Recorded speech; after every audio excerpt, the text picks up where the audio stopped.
Bonsoir. Sur le salon Rent, on ne parle pas que digitalisation des pratiques professionnelles, modernisation, innovation. On peut parler aussi de réglementation, de loi.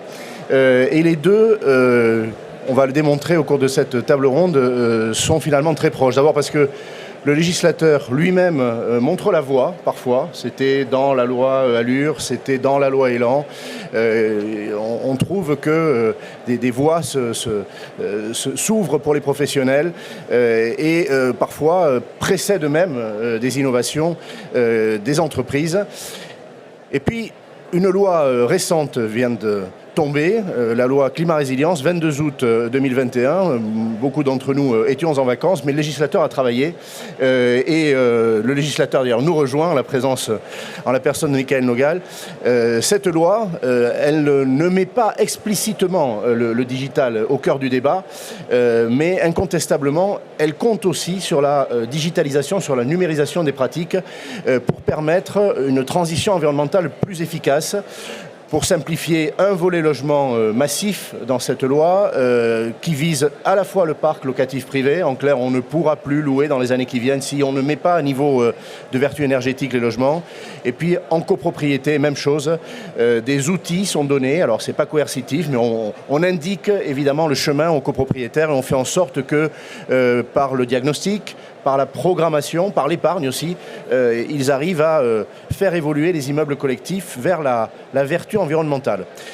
Alors le digital dans tout ça, en quoi peut-il servir la cause de la transition énergétique pour identifier des voies autour de moi, des spécialistes, alors à des titres divers. Je cite celui qui est le plus loin de moi pour l'instant, c'est Arnaud Accard. Il est le président fondateur d'une société qui s'appelle ImoDirect. Il nous dira en quelques mots quel est le métier d'ImoDirect. Mais clairement, c'est une start-up digitale. Il a toute sa place dans ce salon Rent. À mon côté, Sylvain Lefalher, il est le président fondateur lui aussi d'Eloat. C'est un acteur du digital, là encore, exposant sur ce salon.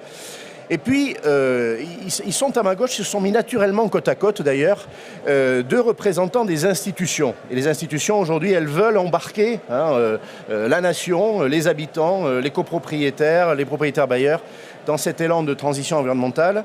La plus proche de moi, Roselyne Conan, elle est la directrice générale de l'ANIL, le réseau des ADIL. Elle nous redira, même si tout le monde le sait, pas tout à fait, ce qu'est l'ANIL et sa contribution pour les ménages en France sur le logement. Un homme qu'on ne présente plus, surtout ici, parce qu'il a déjà débattu aujourd'hui même, d'ailleurs, c'est Michaël Nogal, député de Haute-Garonne, mais président du Conseil national de l'habitat. Et puis peut-être, surtout, dans ce débat, le rapporteur du projet de loi devenu loi climat-résilience. J'ai évoqué ce texte-là. Et il était avant cela, avant qu'il n'arrive, j'évoquais les précédents textes aussi, le rapporteur de la loi Elan, dans laquelle on trouvait effectivement une orientation vers le digital très marquée. Michaël, je vais commencer par toi parce que le législateur peut anticiper sur les acteurs privés, peut en tout cas et doit compter sur eux lorsqu'il décide que la transition environnementale doit devoir se faire, et avec une programmation dans le temps qui est très claire, une chronologie exigeante, certains disent irréaliste, trop exigeante, peu importe, la règle du jeu, ça y est, elle est là aujourd'hui. En quoi le député, rapporteur que tu as été, considère-t-il que le digital peut servir la cause de l'efficacité environnementale ? Alors d'abord rappeler les deux grands objectifs de la loi climat-résilience, c'est améliorer le quotidien des Français dans le logement, parce qu'on ne peut pas accepter qu'il y ait près de 5 millions de passoires thermiques dans lesquelles les Français ont du mal à se chauffer, dépensent beaucoup d'argent pour avoir de l'énergie qui est gaspillée, et en même temps un défi climatique. La lutte contre le dérèglement climatique. Macronien. C'est important en même temps parce que l'un ne doit pas se faire au détriment de l'autre. Et là-dedans, le numérique, il a une part énorme à jouer.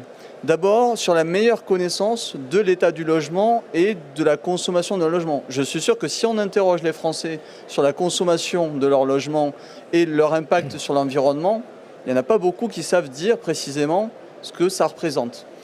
À l'échelle nationale, le bâtiment, c'est entre 20 et 25% des émissions de gaz à effet de serre et 45% de la consommation d'énergie. Donc quand on parle de lutte contre le dérèglement climatique, il faut absolument traiter la question du bâti et du logement.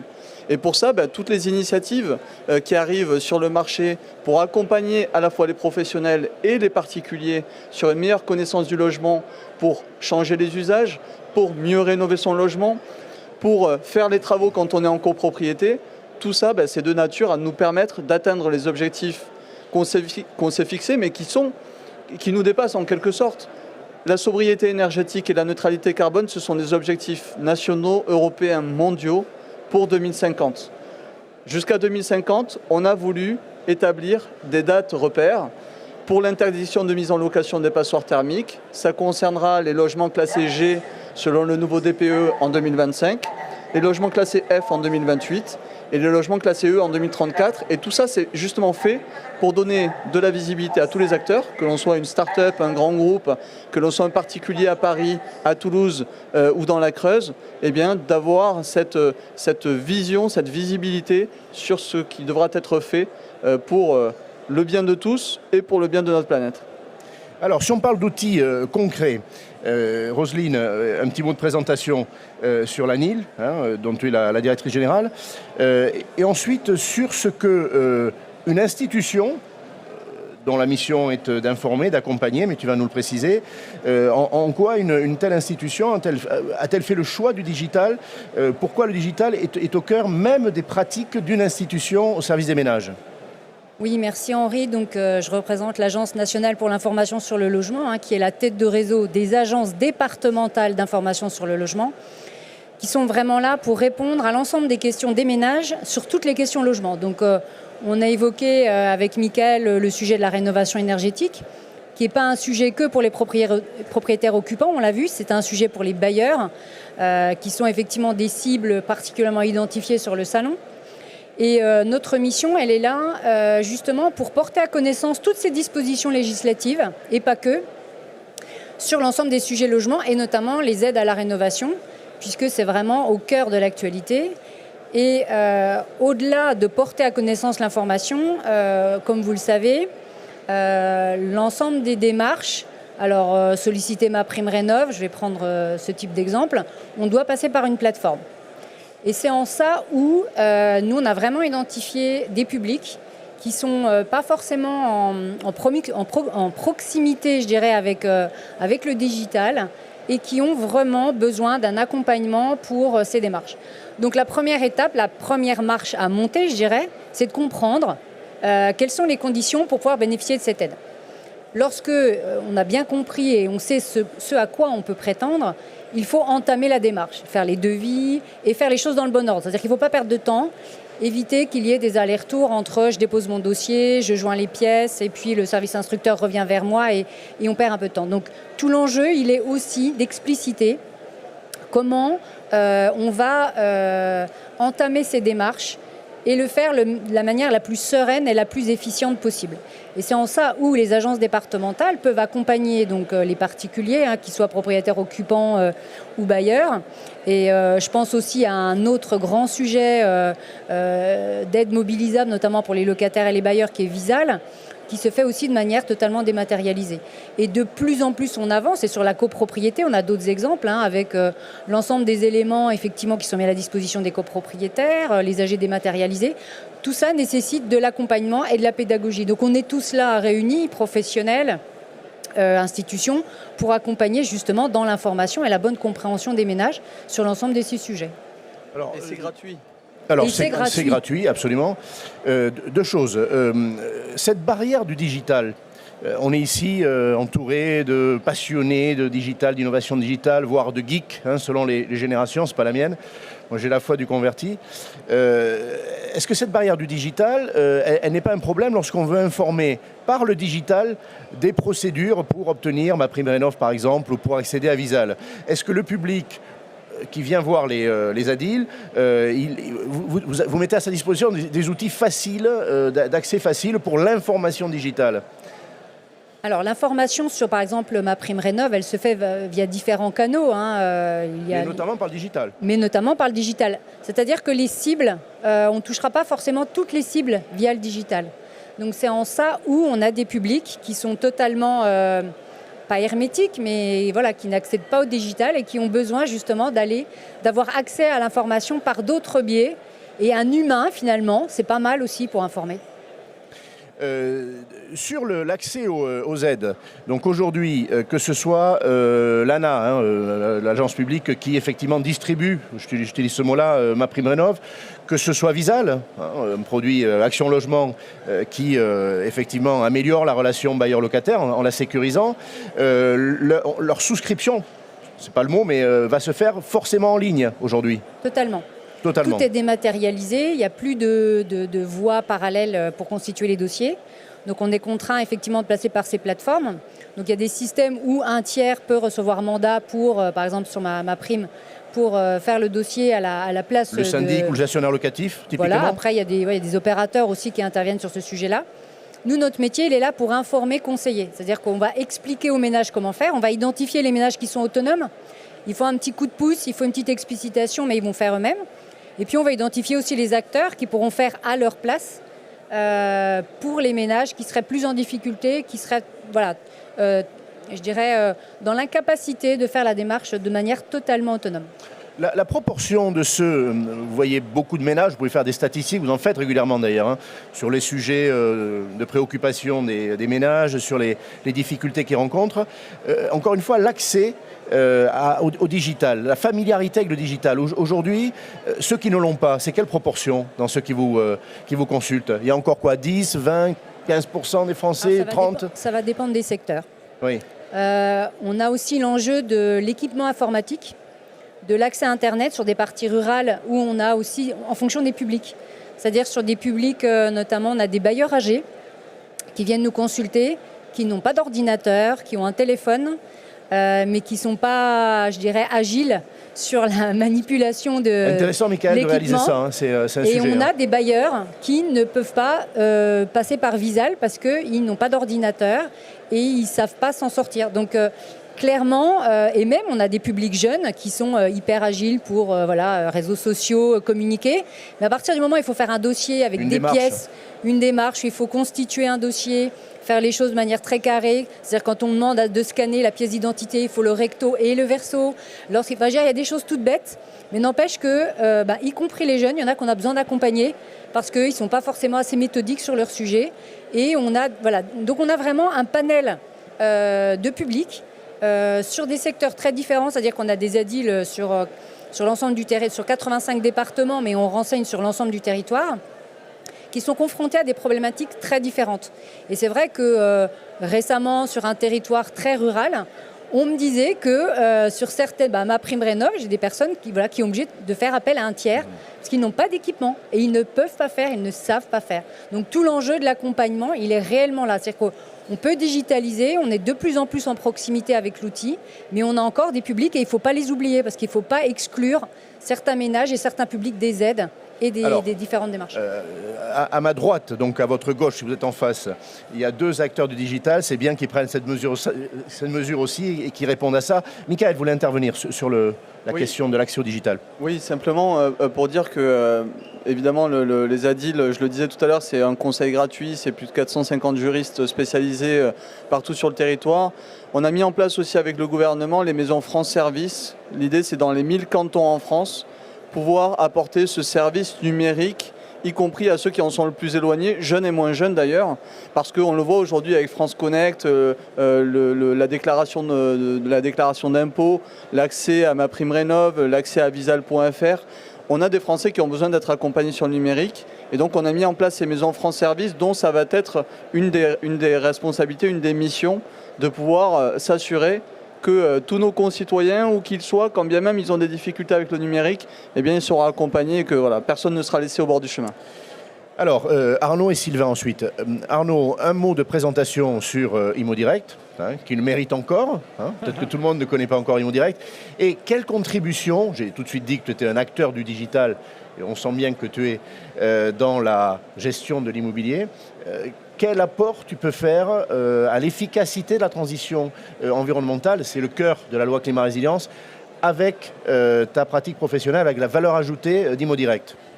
Bonjour, merci Henri de m'avoir invité. Donc effectivement, Imo Direct est un gestionnaire locatif. On loue et on gère des logements sur l'ensemble du territoire national grâce au digital, puisqu'on a complètement dématérialisé la chaîne. Voilà, donc nous, pour en venir immédiatement dans le vif du sujet, je pense que ce qui est déjà extrêmement important, c'est les fameux 65% d'autogestionnaires qui sont un peu disséminés sur le territoire français et qui commencent à se rendre compte qu'il va y avoir justement des sanctions par rapport à certains DPE. J'espère que les 35%, enfin c'est le cas de nos clients, nous on les a déjà alertés s'ils sont en étiquette EFG, que forcément il va falloir faire quelque chose. Mais déjà, il y a ces 65% qui sont un peu tout seuls dans la nature. Et je pense que le digital, et ça c'est la volonté même d'Imo Direct, c'est d'amener tous ces propriétaires autogestionnaires vers de l'intermédiation. Et on y arrive parce qu'aujourd'hui, à peu près un propriétaire sur deux qui rejoint notre agence vient de l'autogestion. Donc, ça nous permet, nous, d'évangéliser forcément ces problématiques qui arrivent très vite, puisque 2025, c'est demain. Je pense que la petite problématique qu'il y a eu sur le DPE a finalement donné le coup d'envoi, parce que nous, on a beaucoup plus de questions sur les DPE depuis qu'il y a eu ce petit cafouillage, mais qui va être rattrapé très prochainement. Voilà. Le cafouillage, en clair, on peut peut-être expliquer, je ne sais pas si tout le monde a suivi ça, mais le nouveau DPE qui était en vigueur depuis le 1er juillet était fabriqué avec un moteur, on va dire, qui a été conçu par les pouvoirs publics. Et il y a eu des ratés dans le moteur avec des logements qui se sont injustement trouvés dégradés en passoire énergétique. Voilà. Donc on a tout remis à plat. La ministre a arrêté l'utilisation de ce DPE et de ce moteur. Et il a été revu. C'est fait, puisque le texte, Michael, a été publié par la ministre. Voilà, donc on repart sur de nouvelles bases, mais il y a eu effectivement des doutes sur la fiabilité. Oui, alors il y a eu des doutes, et puis d'un autre côté, il y a eu aussi, ça a été mis sur la table, c'est passé aux 20h des différents journaux télévisés. Donc voilà, les gens sont, nous les propriétaires, nos clients, notre base client, est beaucoup plus au fait, qu'il va y avoir des problématiques. Ça a accéléré la prise de conscience. Ah ouais, ça c'est certain. C'est certain. Après, alors comment nous, on va pouvoir aider concrètement nos clients ? Déjà, on a, entre guillemets, énormément d'informations nécessaires pour déposer les dossiers, parce que, par exemple, la pièce d'identité, le titre de propriété, les consommations énergétiques des locataires, etc., des relevés de charges. Donc, nous, on a déjà tous ces documents qui sont à notre disposition, et bien évidemment, ça va faciliter les choses. Après, il y a la problématique liée aux travaux, mais il y a aussi la problématique liée au financement. Alors la prime rénov', c'est pour le financement, mais la prime rénov', d'après les calculs que tous les experts ont pu faire, ne va pas financer 100% des travaux. Et donc, il va falloir... Ce qui est normal. C'est une amorce, une aide publique, c'est une amorce. Il y a un reste à charge. Ce qui est normal, il y a un reste à charge. Et je pense que là, c'est tout l'enjeu, justement, du gestionnaire de trouver une offre de service innovante, digital, puisque finalement le digital, ça va permettre de centraliser la data et qui va nous permettre, nous, d'amener des solutions concrètes pour aider nos clients à la fois dans les problématiques de travaux, mais aussi dans les problématiques de financement. D'accord. Alors, très naturellement, on va vers toi et la société que tu as créée. Donc tu la présentes, tu présentes HelloWatt si tu le veux bien, parce que là encore, la notoriété peut-être, s'agissant d'une start-up, est-elle à parfaire. Et la contribution que par le digital, tu considères pouvoir apporter à la transition environnementale. Tout à fait. Donc Sylvain Lefeller, je suis du coup un des fondateurs de HelloWatt. Ce qu'on fait chez HelloWatt, c'est qu'on est le conseiller énergie des particuliers. Donc on est en plein dans le sujet parce que notre mission, c'est de permettre aux particuliers de faire la transition énergétique de leur logement. Et donc concrètement, pour faire ça, on les aide sur tous les aspects liés à l'énergie dans leur logement. Donc le choix d'un fournisseur d'énergie, par exemple, on a un comparateur des fournisseurs de prix, mais aussi et surtout toute la partie rénovation énergétique. Et donc là, on parle d'isolation du logement, d'installer des systèmes de chauffage qui soient économiques et écologiques. Et on a aussi des activités qui leur permettent, et c'est un peu un autre sujet, mais de devenir leur propre producteur d'énergie en installant des panneaux solaires en autoconsommation. Donc on est en plein dans ce sujet du digital. Je partage tout à fait les constats qui ont été faits précédemment sur le besoin d'accompagnement des clients et le besoin d'information. Typiquement de savoir quelle est la part du chauffage dans sa facture d'énergie, est-ce que ce chauffage c'est normal ou pas, s'il y a des surconsommations, d'où est-ce que ça vient et qu'est-ce qu'on peut faire. Ça c'est l'ensemble des questions auxquelles on répond de façon gratuite. N'importe qui peut aujourd'hui aller sur HelloWatt, sur cette plateforme web et avoir la réponse à sa question. Chacun de nos utilisateurs a aussi une app qui est liée, donc c'est fondé sur les données de Linky et de Gaspard. À partir de là, on est capable de dire quelle est la part du chauffage de l'eau chaude, s'il y a des surconsommations et ce qu'on peut faire. Et quand on parle de ce qu'on peut faire, ce qui est intéressant de pouvoir dire, c'est concrètement quel est l'investissement, quelles sont les aides de l'État, quel est le reste à charge et quelles sont les économies d'énergie associées avec une bonne fiabilité. Et donc là, on est vraiment en mesure de faire du conseil en utilisant le digital et la data à un niveau qui est très fin et qui est très apprécié par les consommateurs. Il y a vraiment besoin, on pense, de cet accompagnement aujourd'hui qui est complémentaire à d'autres accompagnements faits notamment par les pouvoirs publics, mais qui permet d'avoir des réponses claires pour fiabiliser les conseils. Et donc avec ces outils digitaux, on peut d'ailleurs même vérifier ex post que l'économie d'énergie qui était attendue avec les travaux envisagés est bien réalisée. Et du coup, c'est pour ça que c'est important pour nous d'être ici aujourd'hui. On pense que justement les acteurs de l'immobilier, avec les évolutions de la loi climat et résilience, ils vont être en fait au centre, au point de départ de l'accompagnement des clients pour justement les accompagner quand un logement ne peut plus être loué, ne peut plus être vendu parce que c'est une passoire énergétique.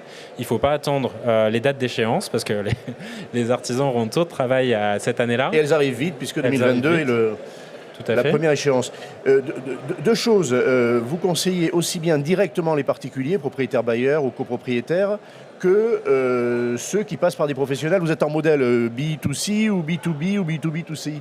Alors B2C, nous on est en contact direct avec les particuliers qu'on accompagne. D'accord. Et par ailleurs, on propose justement des partenariats aux acteurs de l'immobilier, typiquement des réseaux d'agences immobilières, pour leur proposer, quand ils ont ce type de problématique, qu'on accompagne leurs clients. Parce que justement, c'est un métier où il faut quand même être un peu spécialiste. On a parlé de la complexité des aides, de la complexité en tout cas de bien faire ce métier et de bien accompagner les clients avec les bonnes solutions. Et d'où le fait que justement, quel est votre modèle économique? Le modèle économique de l'ANIL, on le connaît, c'est un service public, on a parlé de la gratuité, mais Michael tenait à ce qu'on soit précis sur le sujet. Votre modèle à vous? Alors on a cela en commun avec l'ANIL que le conseil et les recommandations sont gratuites. Ça peut se faire de façon digitale, ça peut se faire avec un de nos experts rénovation énergétique. Ensuite, si le particulier choisit d'avancer avec nous pour différentes raisons, mais notamment la qualité de notre réseau de professionnels, le fait qu'on va gérer le projet de A à Z, à ce moment-là, nous, on va effectivement percevoir une rémunération. D'accord, c'est clair. Alors, est-ce que vous pouvez prétendre au statut d'accompagnateur que la loi du 22 août 2021 a créé? C'était une proposition du rapport Sichel. Est-ce que vous allez pouvoir être cet accompagnateur? Il y en aura de diverses sortes pour aller au bout de la réalisation des travaux. Tout à fait, on a vocation à être cet accompagnateur Rénov des Français. On pense qu'aujourd'hui, on n'a pas vu de solution qu'on trouve assez bien qui permettent de gérer l'ensemble des solutions de rénovation énergétique dans le logement. C'est ça qu'on a construit, c'est ça qu'on continue à construire et à développer. Et sur le modèle de l'accompagnateur Rénov, il y a aussi encore des éléments qui vont être précisés pour bien limiter, déterminer les contours de ce statut d'accompagnateur Rénov. Michael, une réaction sur un acteur privé qui prétend à ce statut. Cet accompagnement, c'est un concept que la loi a créé sur proposition d'un rapport d'Olivier Sichel, je le rappelais. Est-ce qu'il va passer par le digital? Est-ce que ces accompagnateurs, ils vont être digitaux, ils vont être figitaux, ils vont ressembler à quoi? Est-ce qu'on anticipe ça? Bon, il y en a un qui sort du bois, mais il en faudra beaucoup d'autres.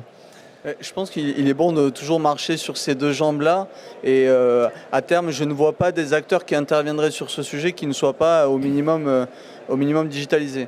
Et je veux être rassurant parce que cette mission d'accompagnateur Rénov', elle est en train de se construire aujourd'hui. L'idée, c'est que de déployer un réseau large d'accompagnateurs Rénov' courant 2023.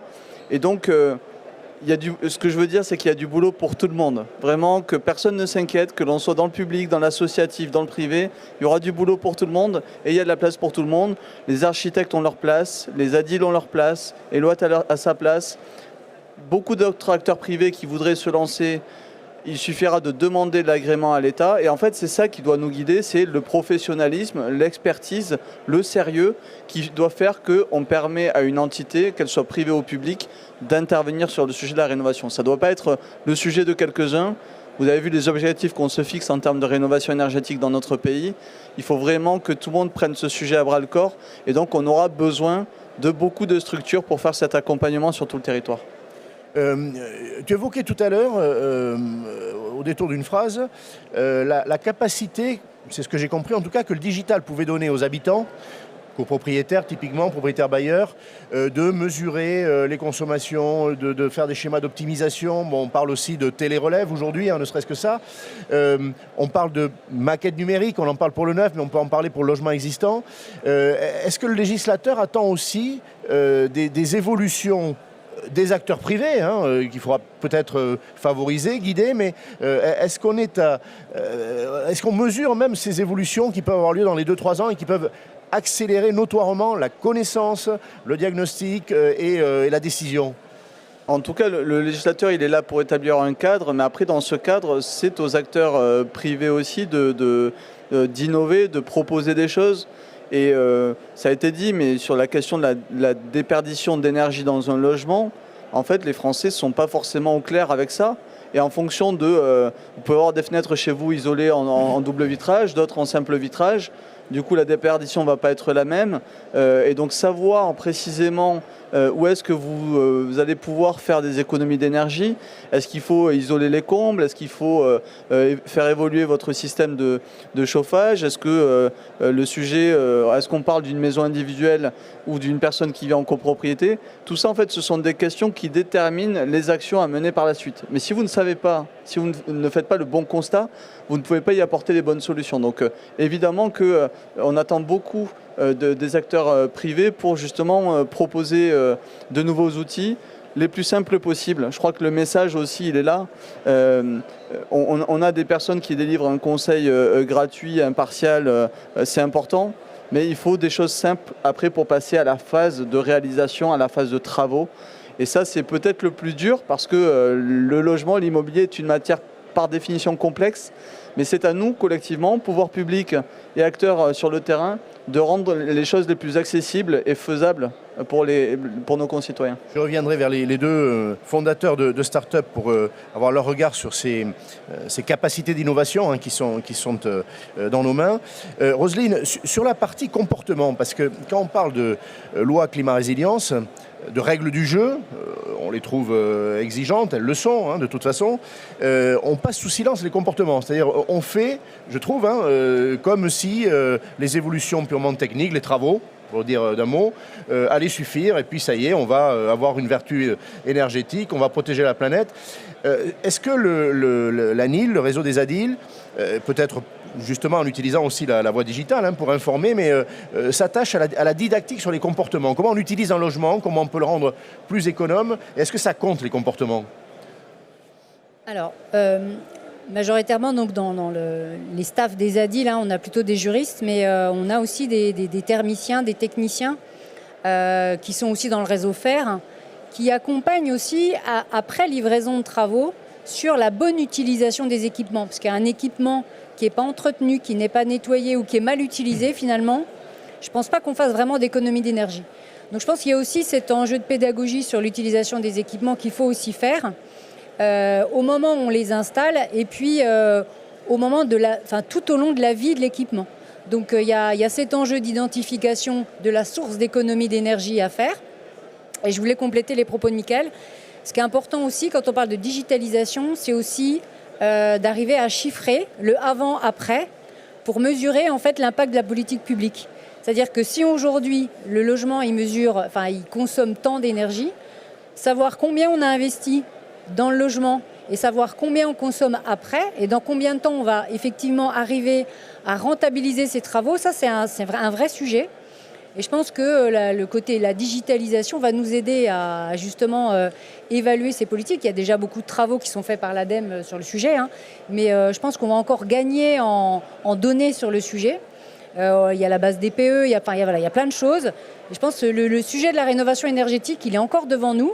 Et on a encore beaucoup de progrès à faire, mais voilà, il y a plein d'initiatives intéressantes. Sur la connaissance du logement et sur la data liée au logement, carnet numérique, qu'est-ce qui se passe autour de ça? Est-ce qu'il n'y a pas un concept qui est en train de se préparer d'ailleurs pour qu'on attache à chaque logement, à chaque immeuble, une consignation de l'ensemble des données pertinentes? On en est où de ce sujet-là? Alors c'est évidemment un sujet qu'on a dans les cartons depuis de nombreuses années, qui a été retoqué, où le texte d'application n'est pas venu se mettre en place. Donc je pense que le sujet, c'est à terme, si on avait une cartographie des logements avec l'identification, la localisation, des canalisations, le type d'équipement, si on pouvait même aller jusqu'à la taille des fenêtres, ça existe, il y a des applications qui se développent où on fait cartographier l'ensemble de son parc et le jour où on identifie, on veut lancer des travaux, on n'a pas besoin de faire remesurer ses fenêtres, on les a déjà. Bon, le carnet, il ne va pas aller jusque-là, mais... Donc on gagne du temps et de l'argent. Ah bah évidemment. Donc c'est vrai que si à terme, on allait jusqu'à avoir une cartographie globale de l'ensemble du bâti existant, donc on l'a sur le neuf, c'est plus simple, on est sur des éléments qui sont déjà digitalisés, mais c'est vrai que sur le parc existant, il y a des outils justement de cartographie. On a déjà les mesures, le type d'équipement, si on peut avoir aussi la localisation des canalisations qui permettrait d'éviter quelquefois quelques accidents. Enfin, voilà, il y a plein de sujets sur lesquels on peut encore progresser, clairement. Arnaud, les outils existants, les outils à venir. Bon, tu es un homme de la data, d'ailleurs, tu es un homme du numérique, tu es un pure player à l'origine, tu n'es pas un homme de l'immobilier, tu es converti. Oui, converti, bon. Ouais. Moi je viens de l'informatique et des télécoms. Voilà, alors tu parlais tout à l'heure déjà d'un certain nombre d'informations que tu attachais à tes clients et au logement que tu gérais. Tu en es où? Quel progrès tu aimerais faire? Tu aimerais qu'il soit fait d'ailleurs par la communauté professionnelle dans le sens des datas et de l'exploitation des datas pour les travaux? Alors, la data, c'est l'enjeu essentiel de toute transformation digitale. C'est évident. Après, avec justement toutes les barrières qu'il faut mettre aussi sur peut-être trop de data. Donc nous, on consolide. Dès qu'on a accès à une information, quelle qu'elle soit, on la stocke. Tout à l'heure, j'entendais donc une cartographie, par exemple. Dès qu'on va faire des états des lieux, on les stocke, on les garde et derrière, avec certains logiciels, ils peuvent tout à fait être utilisés justement pour faire du calcul de taille de fenêtre ou autre. Aujourd'hui, sur le marché, il existe des tas de solutions logicielles qui permettent de transformer une data en une autre data. Donc, c'est là où c'est intéressant. Et après, une fois de plus, moi, je pense que l'enjeu... en ce qui me concerne, c'est-à-dire pour les propriétaires bailleurs, je ne parle pas des propriétaires qui habitent chez eux, mais pour les propriétaires bailleurs, c'est vraiment d'avoir accès à travers des solutions de gestion locative modernes, innovantes, d'avoir accès justement à un panel de solutions qui vont leur permettre à moindre coût de pouvoir continuer à louer leurs biens, parce que c'est ça... Bien évidemment, l'enjeu final, c'est la planète, mais pour le propriétaire bailleur, c'est quand même ses loyers, avant tout. On parle avec Michael de Figital, de mix entre digital et Figital, le en même temps, voilà. Respect, tu l'as dit, Henri, respect, je l'ai dit. Bon. Tu parlais tout à l'heure de la conviction que tu étais déjà en train de faire de tes clients dont les logements étaient mal classés. C'est-à-dire que, si j'ai bien compris, ceux-là, vous les avez déjà listés, vous allez vers eux. Bon, il y a l'aide de la donnée, c'est-à-dire qu'on va mettre sous leurs yeux un certain nombre d'informations et leur dire vous êtes malade en fait, le logement il faut le soigner. Et après comment on convainc? Est-ce que la conviction elle peut se passer derrière l'écran ou est-ce qu'elle se fait par un échange téléphonique? Quelle est la limite du digital pour la conviction à la transition environnementale? Parce que ça c'est un gros sujet. Alors nous déjà 95% de nos clients on les a au téléphone avant qu'ils deviennent clients. Donc tout le parcours est digital, mais aujourd'hui en France, personne ne confie son patrimoine immobilier à une agence en signant un mandat sur Internet sans avoir eu une première approche téléphonique. On met même en place maintenant des visios. C'est intéressant, c'était pas évident ce que tu dis là. Je pense que beaucoup pensent, peut-être ici, que on confie un mandat comme ça et ça roule. Non, nous, le mandat, dès le lancement d'Imo Direct, on a signé que des mandats en signature électronique, mais on les a quasi tous signés après avoir eu un échange téléphonique. Hein, le bailleur, il va nous confier ses loyers, etc., et l'avenir de son logement. Donc c'est normal qu'il nous ait en ligne. Je pense, effectivement, et ça rejoint le début de la conversation, que toutes ces plateformes, elles sont extraordinaires. Elles nous permettent de gagner un temps phénoménal et d'aller dans le sens de la planète parce qu'il n'y a plus de papier. Mais par contre, le propriétaire qui va mettre 10 000, 20 000, 30 000 euros dans une rénovation énergétique, moi, je ne crois pas qu'il va faire ça juste sur une plateforme. Hein. Il va falloir une offre de conseil. Comme aujourd'hui, on est sur le terrain pour louer nos biens. On est d'ailleurs le seul, je pense, réseau de mandataires dans la location en France. On a à peu près 300 IMO-agents, on les appelle comme ça, qui nous représentent sur le territoire aujourd'hui pour faire les visites, mais pourquoi pas demain en prendre un par région, le former, le faire évoluer et pouvoir donc aider nos clients avec des partenaires, pourquoi pas comme HelloWatt, à aller vers cette rénovation énergétique. Donc information largement digitale, conviction présentielle, par la voix, mais en tout cas avec une autre densité. Oui, moi, comme tu l'as dit, hein, j'ai vécu la transformation digitale de l'informatique, des télécoms. Ça, c'est des produits qu'on peut vraiment digitaliser. L'immobilier, il y a quelqu'un qui a fait un achat, souvent c'est son plus gros achat dans son patrimoine. Il y a un locataire qui va habiter, c'est son quotidien. Enfin voilà, donc on est encore vraiment sur un métier humain et le digital est là pour nous aider et surtout pour nous faire baisser nos prix et nous permettre de gagner des clients. Sylvain, est-ce que tu souscris à ça ? Et je parle de convaincre, de faire basculer des propriétaires bailleurs, de faire basculer des copropriétaires, mais sur la base d'informations qui ont pu évidemment être s'appuyer sur des datas, être digitales. Est-ce que tu es d'accord sur cette méthode ? Et d'après toi, et avec sûrement une capacité de prévision forte, parce que tu es un créateur, voilà, tu es d'une génération aussi geek. Est-ce que tu imagines des outils ? On a évoqué ceux qui n'avaient pas encore vu le jour, Carnet Digital par exemple, ou BIM. Est-ce qu'il y a des outils qui, dans les 2-3 ans qui viennent, vont apparaître ? On va les voir ici, sur ce salon, et ils vont servir la cause de la transition environnementale, au-delà de ce que tu as fait ou d'autres startups actuelles. Tout à fait. Alors sur le premier point, oui, bien sûr, les parcours seront hybrides. En fait, le digital, ça permet de massifier l'accès à l'information. Ça permet d'identifier aussi là où il y a des travaux à faire. C'est ça qui est important. Hein. Parfois, nous, on a des particuliers qu'on accompagne et le projet n'est pas particulièrement rentable et c'est aussi une information qui est importante à partager. Et ensuite, surtout, c'est hybride parce qu'il faut se rendre physiquement sur place, ne serait-ce que pour confirmer le devis que souvent on peut faire à distance, mais pour vérifier que ça correspond bien même aux les informations déclaratives qu'a pu apporter le particulier. Donc HelloWatt a un réseau physique aussi. Oui, tout à fait. Il y a une équipe en clair. On intervient sur l'ensemble du territoire français. Les artisans qui travaillent avec nous ne sont pas des salariés de HelloWatt, mais on a une relation très proche avec eux, puisque justement, ils mettent en œuvre les recommandations qu'on a fait auprès des clients. Donc oui, on intervient sur toute la France, sur l'isolation, les différents travaux d'isolation et également les différents systèmes de chauffage. Alors un peu de science-fiction, mais vraiment à très court terme, sur des outils qui pourraient être développés. Alors, peut-être que tu ne veux pas donner d'idées de création de start-up, mais je te demande quand même de faire cet effort-là. Tu pourrais les créer toi-même d'ailleurs, d'autres services au-delà de ce que fait ta société actuellement. Oui, tout à fait. Alors j'entendais, il nous faut des outils pour dire combien ça permet de faire d'économies et quelle est l'économie effectivement réalisée.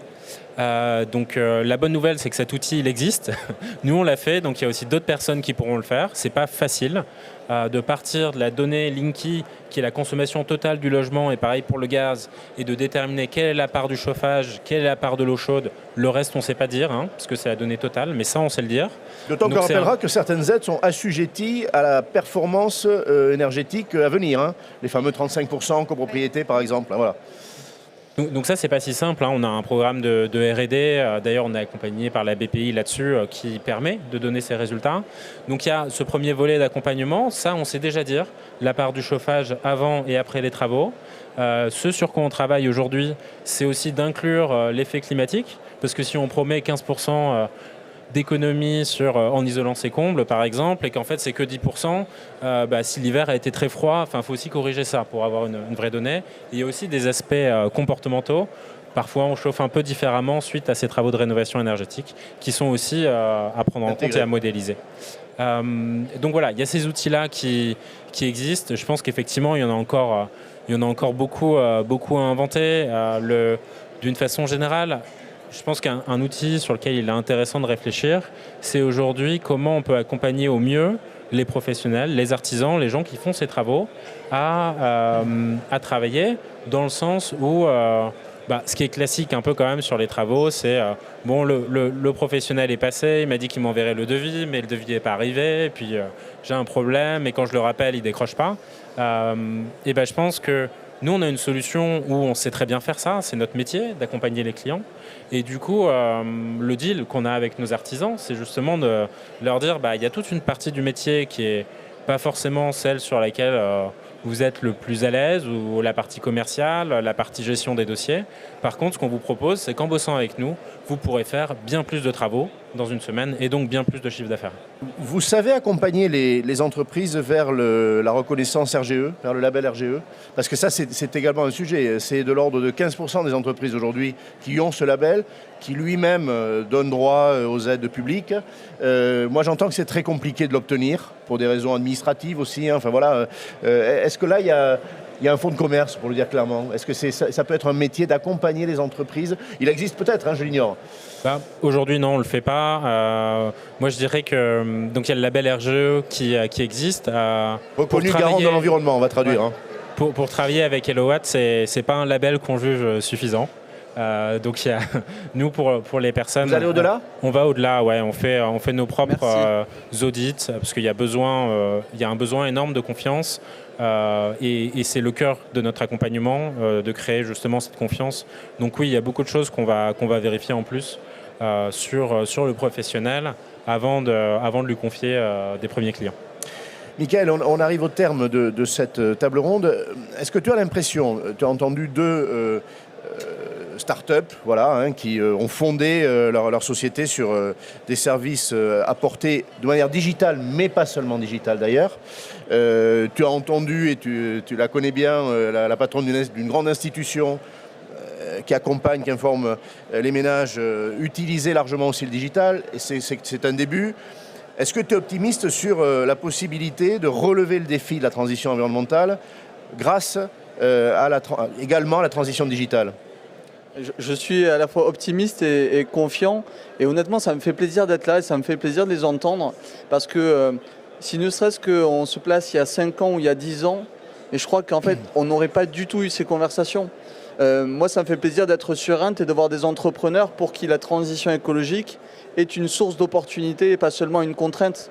Donc moi je suis ravi d'être là et je suis ravi de voir que nos jeunes entreprises et des pépites innovent. Donc je suis en tant qu'élu et responsable politique très, très optimiste et très reconnaissant aussi de ce qui est fait, parce que je le dis très souvent, Henri, et tu m'as beaucoup entendu le dire, que les lois sont des boîtes à outils, mais que derrière ce sont les acteurs de terrain qui font.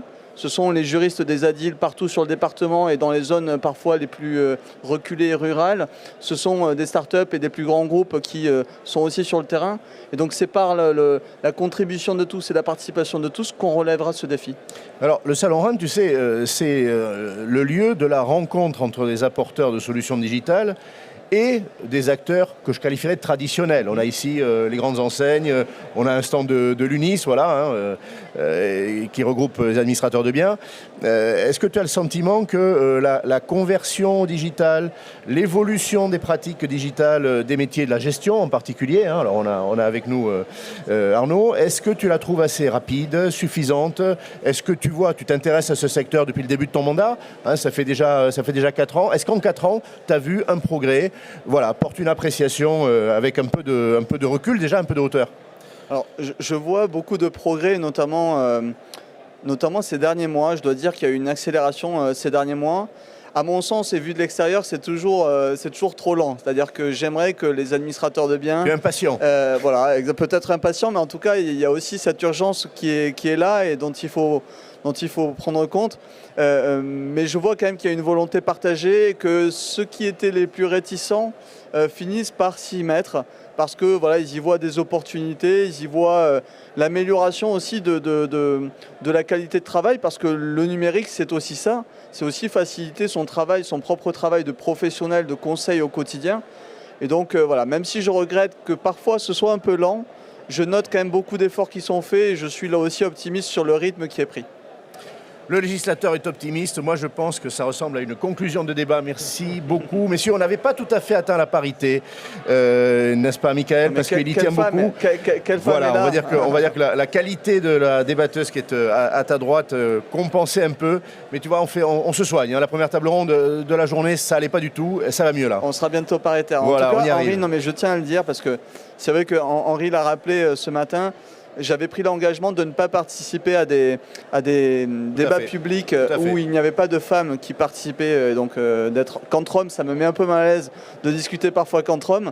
Et je note que dans tous les débats que tu animes, tu as à cœur aussi d'avoir cette parité au maximum. Et je trouve que c'est à saluer parce que ce n'est pas le cas partout. Écoute, merci beaucoup. En tout cas, on se soigne. Voilà, la prochaine édition du RENT.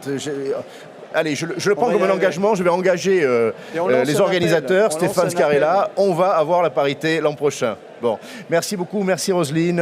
Merci à Sylvain. Merci beaucoup à Michael d'avoir été avec nous. Et je vous souhaite, je pense maintenant, une bonne fin de première journée de Salon RENT. L'ambiance est bonne, il y a des bonnes vibrations. Que ça continue, que ça dure. Merci.